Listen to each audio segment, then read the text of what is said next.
सिद्धार्थ बचपन से ही अत्यंत करुणा हृदय वाले थे।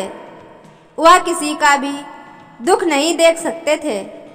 इतने प्रयासों के बाद भी 21 वर्ष की आयु में उनकी अपने राज्य कपिलवस्तु की गलियों में उनकी नज़र 4 दृश्यों पर पड़ी। ये 4 दृश्य थे: एक वृद्ध विकलांग व्यक्ति, एक रोगी, एक पार्थिव शरीर और एक साध।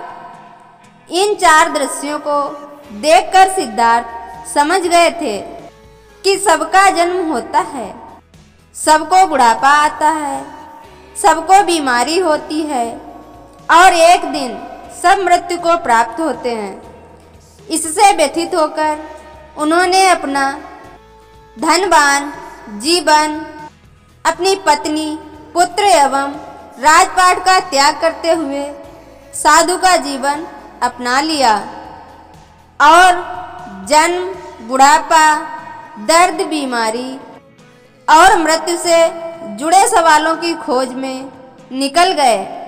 सिद्धार्थ ने अपने प्रश्नों के उत्तर ढूंढने शुरू किए। समुचित ध्यान लगा पाने के बाद भी उन्हें इन प्रश्नों के उत्तर नहीं मिले। फिर उन्होंने तपस्या भी की, लेकिन उनके प्रश्नों के उत्तर उन्हें नहीं मिले। इसके बाद कुछ और साथियों के साथ अधिक कठोर तपस्या प्रारंभ की। ऐसे करते हुए 6 वर्ष व्यतीत हो गए। भूख से व्याकुल मृत्यु के निकट पहुंचकर बिना प्रश्नों के उत्तर पाए वह कुछ और करने के बारे में विचार करने लगे थे। एक गांव में भोजन की तलाश में निकल गए। फिर वहाँ थोड़ा सा भोजन ग्रहण किया। इसके बाद वह कठोर तपस्या छोड़कर एक पीपल के पेड़ के नीचे प्रतिज्ञा करके बैठ गए कि वह सत्य जाने बिना उठेंगे नहीं। वह सारी रात बैठे रहे और माना जाता है यही वह क्षण था जब सुबह के समय उन्हें पूर्ण ज्ञान की प्राप्ति हुई थी। उनकी यह विजया नष्ट हो गई और उन्हें बोधि प्राप्त हुई और वे 35 वर्ष की आयु में बुद्ध बन गए।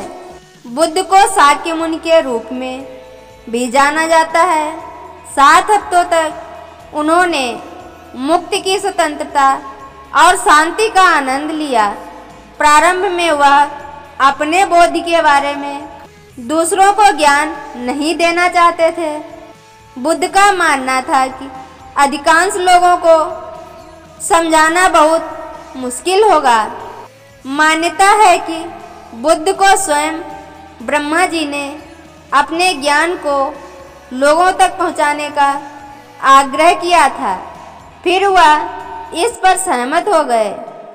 इस तरह उन्होंने अपना पहला धर्म उपदेश उत्तर प्रदेश के वाराणसी के पास सारनाथ में अपने पहले मित्रों को दिया था।